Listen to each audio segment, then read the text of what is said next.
Hi, everyone. Welcome back to English Podcast Voice. I'm Quinn. And I'm Riley. Today's deep dive is for anyone who's ever felt that total mental traffic jam when you try to speak English. You know what I mean, right? Your brain just goes completely blank. Zero words, just buffering. Why does that happen? I mean, you have a thousand thoughts racing in your head, but nothing comes out. And that brain buffering moment is super common. It's not because you're boring or have nothing to say. Right. Today, we're going to break down exactly why your brain filters out all those good ideas. And we'll share the most effective techniques to overcome that fear and start building fluency brick by brick. And here's where it gets really interesting. We found this secret technique, the 3-second rule, that will teach you how to beat your inner overthinker. It's a game changer. Totally. So stick around until the end because there's a pop quiz coming up based on the powerful vocabulary we're about to unpack. That's right. Before we dive deeper, please make sure you subscribe to English Podcast Voice and like this episode. Your support really helps us keep making these deep dives for you. Okay, so let's get into it. The central problem for so many speakers. The fluency killer. Exactly. Our research pointed to this idea called the conversation paradox. A conversation paradox. Okay, what's that? It's the idea that we often run out of things to say, not because our brain is empty, but because it's actually too full. Too full. How is that possible? Yeah. I thought more thoughts would be a good thing.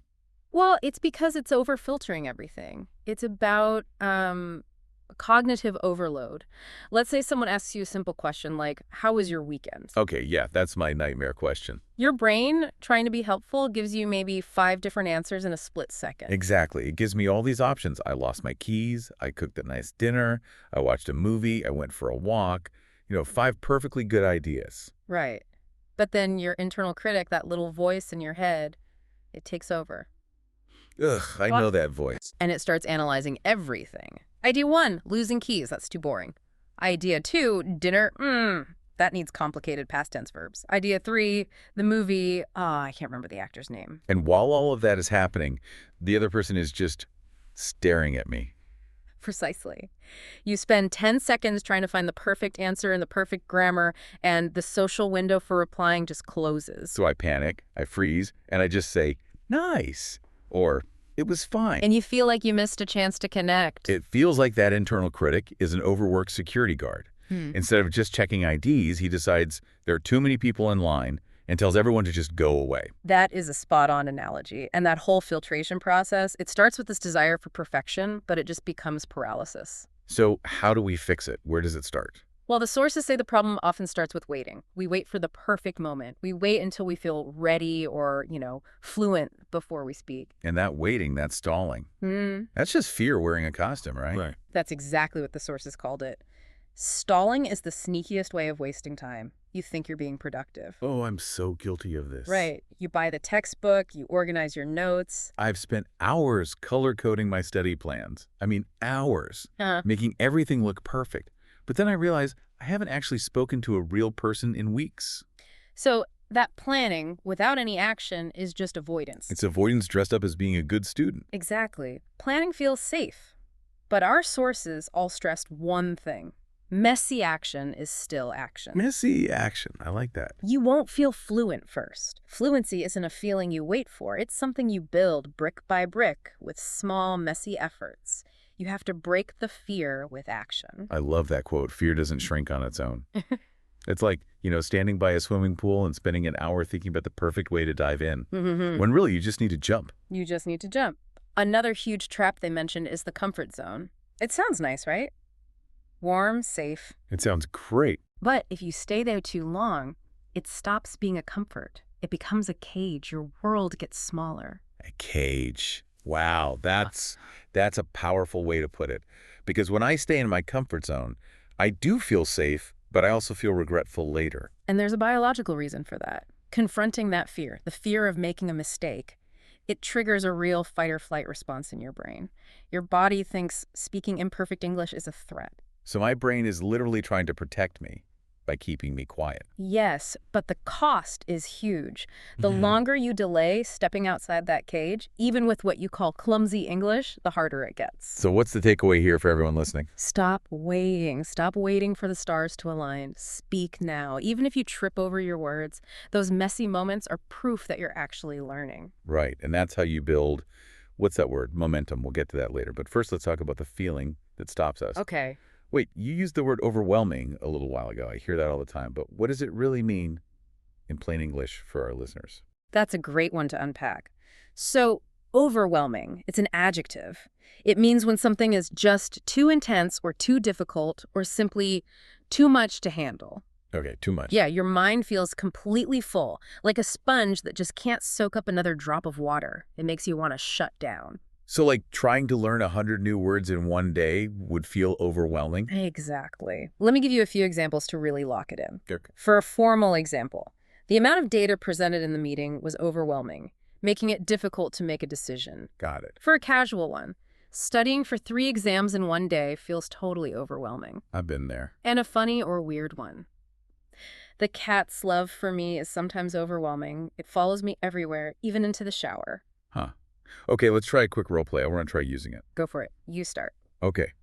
I want to learn 50 new English words this week. Wait, don't you think that goal might be a little overwhelming? Maybe start with 5. You're right. 5 sounds much better. Yeah. And much less stressful. Perfect. And just so you know, we often use overwhelming with words like feeling, task, pressure, or amount. You might say, the overwhelming pressure caused me to freeze. That makes total sense. Okay, so now that we know what's holding us back, let's talk about the practical things we can actually do. Right. If the goal is to stop stalling and start speaking, we need powerful, simple habits. And the key word here is consistency. Consistency over intensity. Exactly. A little bit every day is so much better than a lot once in a while. It's like going to the gym, right? 20 minutes every day beats 6 hours once a month. Precisely. We shouldn't aim for 2 hours of study a day because, like you said, that goal quickly becomes overwhelming. See, I'm using the words. You are. The sources talked about the power of just 10 minutes a day. That small start is what's special. Why only 10 minutes? Because a small goal feels light. Your brain doesn't fight it. And once you start, you create momentum. Okay, that's the word I mentioned, momentum. I've heard it, but I don't think I really get it in the context of learning. It's a noun. And momentum is the force that keeps you moving once you've started. Like a rolling ball. Exactly like a rolling ball. In learning, it's that feeling of flow you get after you take that first difficult step. It makes the next step feel easier. Okay, can you give me some examples? Sure, a formal one. The company gained momentum after launching its new product line. Right. A casual one. After cleaning the kitchen, I had enough momentum to clean the rest of the house. I love when that happens. And a funny one. I had great sandwich eating momentum until I dropped the last bite on the floor. No. The worst. Okay, let's role play it. Okay. I started a new workout routine, but I want to quit already. Don't quit. Just go for 5 minutes. You just need to build a little momentum to keep going. That's good advice. I could do 5 minutes. And you'll often hear phrases like gain momentum, lose momentum, or keep the momentum going. Okay, so once we have that momentum, how do we use it to train our brain? To stop translating everything in our heads? This is the really practical part. We need to create what's called mini immersion. Mini immersion. Yes. Start by labeling objects in your house. Put a little sticky note that says mirror on your mirror. Refrigerator on your refrigerator. How does that help, really? It forces your brain to connect the English word directly to the object. You bypass your native language. After a week, you don't even see the label. You just see the object and think the English word. That's so simple but smart. And you can take it a step further. When you grab your cup, think to yourself in a simple sentence, I wash dishes. Or when you open the fridge, I need to buy milk. Ah, so you're not just seeing the word, you're using it in a tiny thought. Exactly. And that leads to the next strategy, internal narration. So talking to yourself in your head. Yes, but keep it simple. Narrate mundane tasks. Bus is late. I am hungry. You don't need to make complex sentences. This helps you start processing life directly in English. And that would reduce the hesitation when you actually have to speak. Massively. Then you can move on to self-talk, actually talking to yourself out loud to rehearse conversations. Like practice a job interview in the car. Perfect. Or just rehearse telling a friend about your day. It builds confidence and muscle memory for your mouth. Okay, and what's the last step for immersion? Changing your device settings to English. Your phone, your apps. Ooh, that's the scary one. It can be, so start small, but it forces you to navigate your daily life in English. The goal is to make English a natural part of your routine until it becomes second nature. It sounds like all this action is the solution. I remember the source used this amazing phrase, action is the antidote to regret. Let's talk about that word, antidote. Good one. An antidote is a noun. It's something that fixes or stops a bad situation or a bad feeling. It's like a cure. So in this case, the poison is regret, and the cure, the antidote, is taking action. You got it. It's a really powerful metaphor. Let's do some examples. Okay. Formal. The new policy served as a powerful antidote to the economic downturn. Casual. Listening to my favorite music is my antidote to a stressful day at work. Good boy. And a funny one. I found that eating cheese is the perfect antidote to a boring movie night. Huh. I can't argue with that. Okay, role play time. You start. I'm feeling really stressed about my upcoming presentation. Don't stress. Preparation is the antidote to performance anxiety. Just practice it a few more times. That's true. Preparation cures the fear. Exactly. And you'll often hear it paired with verbs like serve as or find, or used metaphorically like antidote to fear or antidote to boredom. This is great. But okay, let's be realistic. We're practicing, we have momentum, we're taking action. But sometimes I still forget the words, especially the ones I just learned. The difference between passive and active vocabulary. Yes. Why does that happen? It's so frustrating. It happens for a couple of reasons. First, nervousness, that stress response we talked about. It literally shuts down the part of your brain that retrieves words quickly. So my own anxiety is blocking my vocabulary. And also, you might only have the word in your short-term memory. To make it active, you need to move it to your long-term memory. So how do we do that? Two main strategies. The first is spaced repetition. Like using apps like Aki or Quizlet. Exactly like that. Instead of studying a word 20 times in one day, the app shows it to you right before you're about to forget it. In 3 days, then a week, then 2 weeks. That pattern tricks your brain into storing it long term. That's smart. What's the second strategy? Visual memory and word association. Our brains are bad at remembering lists, but great at remembering weird images. So if I'm learning the word umbrella, Don't just write the definition. Imagine a pink elephant holding a tiny umbrella. The stranger the image, the better it sticks. a pig elephant. Got it. Yeah. Okay, that's great for studying. But what about in the moment? I'm talking to a friend, my mind goes blank. Do I just stop talking? Absolutely not. This is the most important part. Do not let the fear stop you. The key is to keep communicating. Ah, You describe it. If you forget the word refrigerator, you keep talking. You say, that cold box where you put the food? oh, so you talk around the word. Yes. If you forget pot, you say the round metal thing for cooking soup. People will understand, and they will usually help you by giving you the word. And then I learn it in a real conversation, which probably makes it stick even better. Infinitely better. Communication is about connection, not perfection. Okay, this all leads back to the biggest hack you mentioned in the intro. The one to beat that inner filter, the 3-second rule. Yes, this is the ultimate antidote to that over-filtering paralysis. So remind us, what is it? The 3-second rule is a commitment. You have 3 seconds to say whatever idea pops into your head after someone asks you a question. 3 seconds. Bleh. That sounds really fast. When I say something stupid. That's the fear talking. The point is to act before your inner overthinker, that perfection filter, can take over. 3 seconds is about how long it takes for that filter to kick in. So I just say the first thing, even if it's simple. Especially if it's simple. The goal is not to be deep or funny. The goal is just to speak. Even saying, oh man, I hate sand, it gets everywhere, continues the conversation. So the goal is to speak messy, speak human. That is the goal. Don't wait for perfect. Say it while it's still warm. That feels, well, it feels like it would be really liberating. And there's our next word. I love that feeling, The feeling of finally taking action. The source described it as liberating. What exactly does that word mean? How is it different from just happy? That's a great question. Liberating is an adjective, and it's much stronger than happy.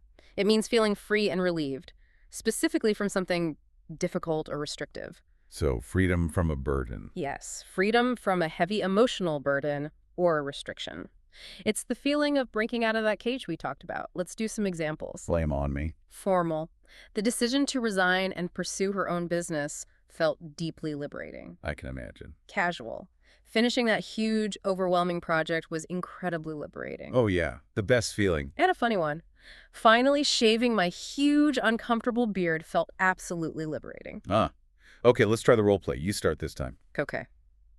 I finally had the courage to tell my friend I couldn't help them move this weekend. Wow, how do you feel?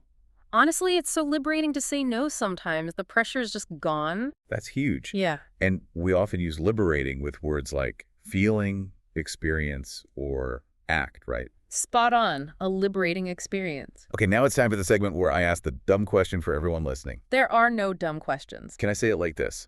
Yeah. If I want to talk about how I'm practicing consistently, can I say, I am doing English every day consistent? That is a great question, and it's a super common mistake for B1 learners. You're very close. So what's wrong with it? You use the adjective consistent when you need an adverb to describe the verb doing or studying. Ah, the adverb. So what should I say? A native speaker would say, I study English consistently. The adverb, which usually ends in "ensly," tells us how you study. I study English consistently. Yeah. Got it. So if I wanted to use the adjective, You'd have to change the sentence. You could say, I am a consistent learner. that makes perfect sense. Can I ask one more? Of course. People often say, I want to speak English fluent. Is that right? Another fantastic question. It's the same mistake. You need the adverb to describe the verb speak. So you would say, I want to speak English fluently. So I want to be a fluent speaker, but I want to speak fluently. You've got it. That little difference is a huge step towards sounding more natural. Awesome. Okay, I think I'm ready. Ready for the pop quiz? Bring it on. I'm using the 3-second rule, no overthinking. All right, everyone listening, you can play along too. Question 1. What is the word for something that cures a bad feeling, like regret? Antidote. Action is the antidote to regret. Correct. Question 2. What do we call the feeling of freedom and relief when you break away from a difficult situation? That is a liberating feeling. Perfect. And question 3. What is the force that keeps you moving once you've already started something? That's momentum. Excellent. You aced it. We learned so much today. The main takeaway for me is to just stop waiting.